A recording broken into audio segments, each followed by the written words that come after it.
project and we're doing our Valentine's Day special menu. We're going to start with the Skinny Bitch spring rolls with a spicy dipping sauce. Then we're going to do a spelt pizza crust topped with erotic ingredients. And to finish the meal, we're going to have strawberries, which are also known as the nipples of nature, with fresh organic pineapple and a coconut chocolate dipping sauce.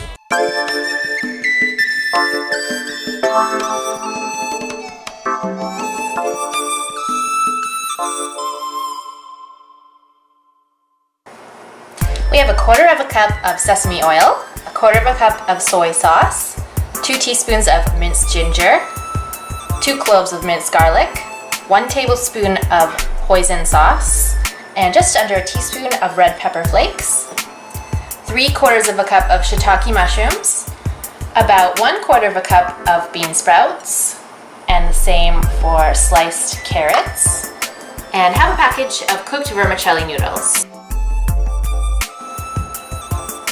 So I've got 2 tablespoons of sesame oil heating up here on the stove. And then I am going to add half of my minced garlic, so that's about 1 clove of minced garlic.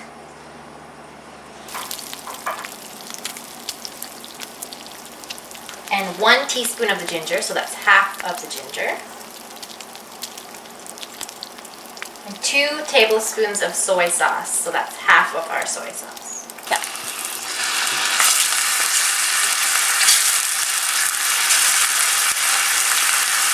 Now we are going to add the bean sprouts, carrots, and mushrooms.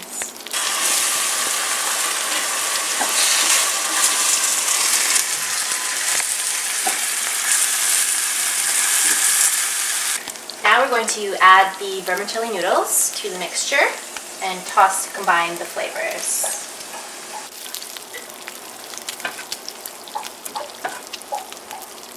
This is 2 tablespoons of potato starch and 3 tablespoons of water.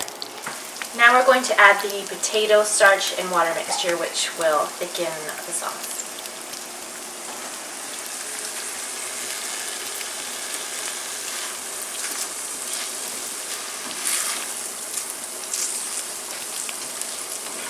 This will make the sauce very thick and creamy.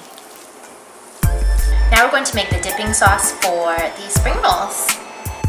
So I'm adding 2 tablespoons of toasted sesame oil,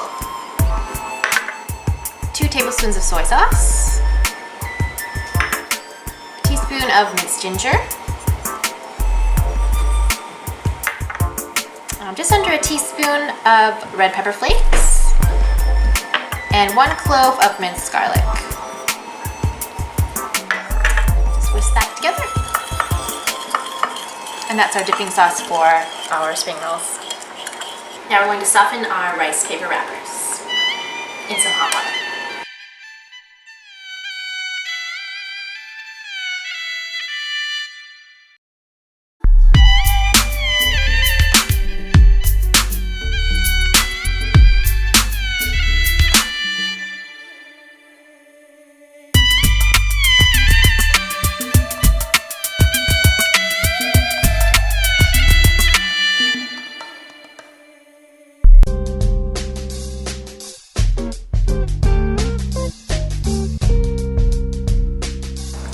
First, we need to prepare the dough for the pizza. So in here I have 1 cup of unbleached white flour and 1 cup of spelt flour and half a teaspoon of salt. In here I have 1 package of dry active yeast mixed with 1 cup of warm water and a teaspoon of sugar. Let it sit for 10 minutes and then mix with your dry ingredients. I'm also going to add 3 tablespoons of olive oil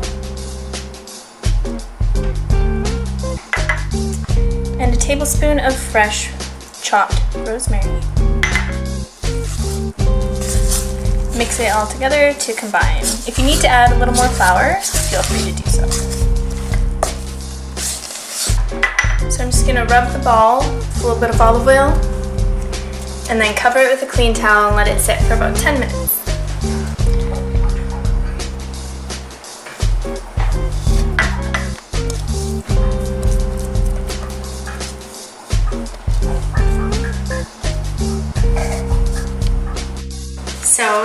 the dough. It's been sitting for 10 minutes. Look how it's grown. I think it was that extra oil rub at the end. So you're gonna take nice soft dough. Make sure your hands are covered with flour and the surface because it can be quite wet and sticky.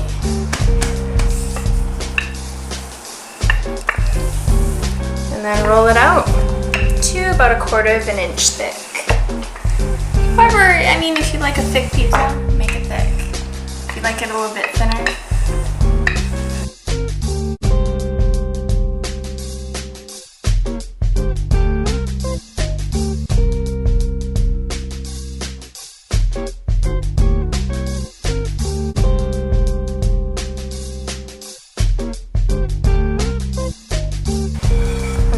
lovely pizza stone.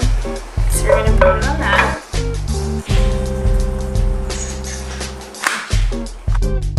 I'm just shaping the dough to fit the circle pizza stone here. So it's a little bit bigger, but I really like an organic shaped pizza crust. It doesn't have to be perfect whatsoever. So just go around, squeeze the edges, stretch it out. Nice thin crust.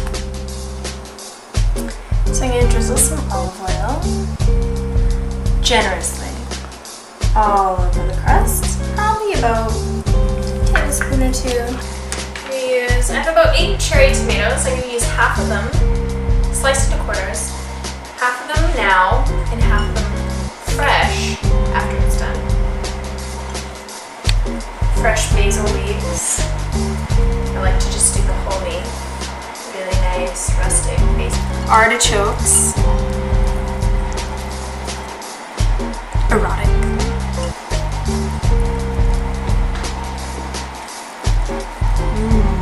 Look at that. It's amazing. How awesome is this? Some macadamia nuts. Just coarsely chopped. Pumpkin seeds. A really nice, crispy, smoky flavor. And these now suit to your needs. These are cherry bomb peppers. We all kind of like spicy, so I'm going to use them all. So this is 2, but you might only want to use 1 or maybe just some chili flakes. This is a really hot pepper for some. I'm going to top off with some fresh cracked pepper. And it's ready for the oven. Here we go.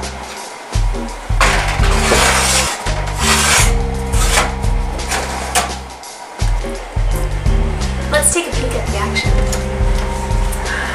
Oh, it looks fabulous. Oh my god, that smells amazing.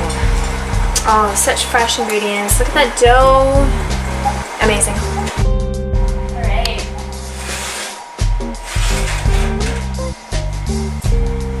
We have an amazing pizza. There you go.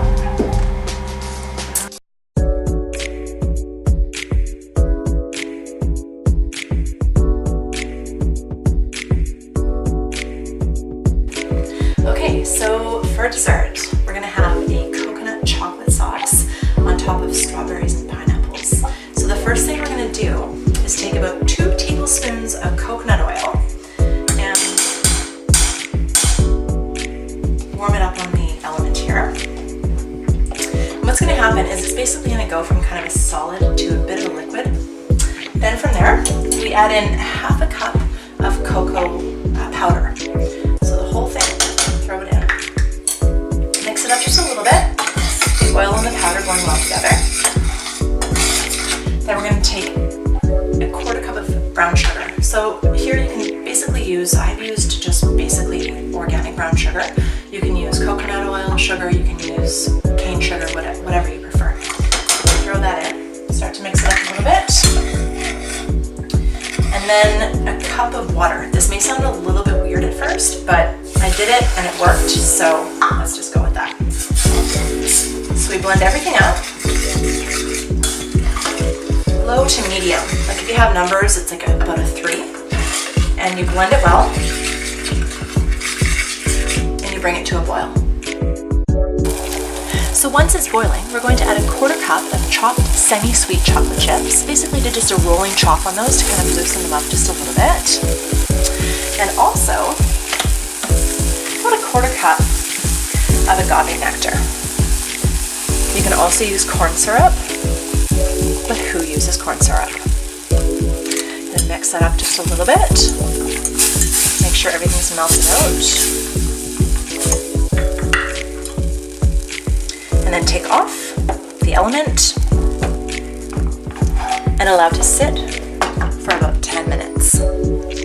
So for our coconut chocolate sauce, I'm just going to pour the chocolate into a little dipping bowl here, easily accessible. And then, I'm just dying to try this chocolate.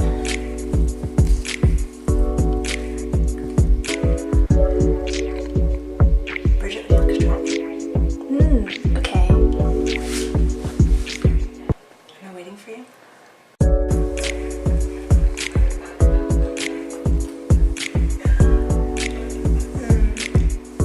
What do you think? This is good. Really? It's a mouthful. Really good? Like, awesome. Really good. That chocolate sauce was amazing.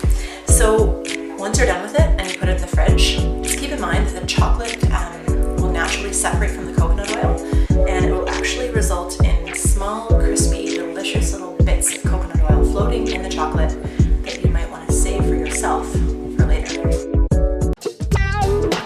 This meal is sure to satisfy that special someone in your life and the vegan in you.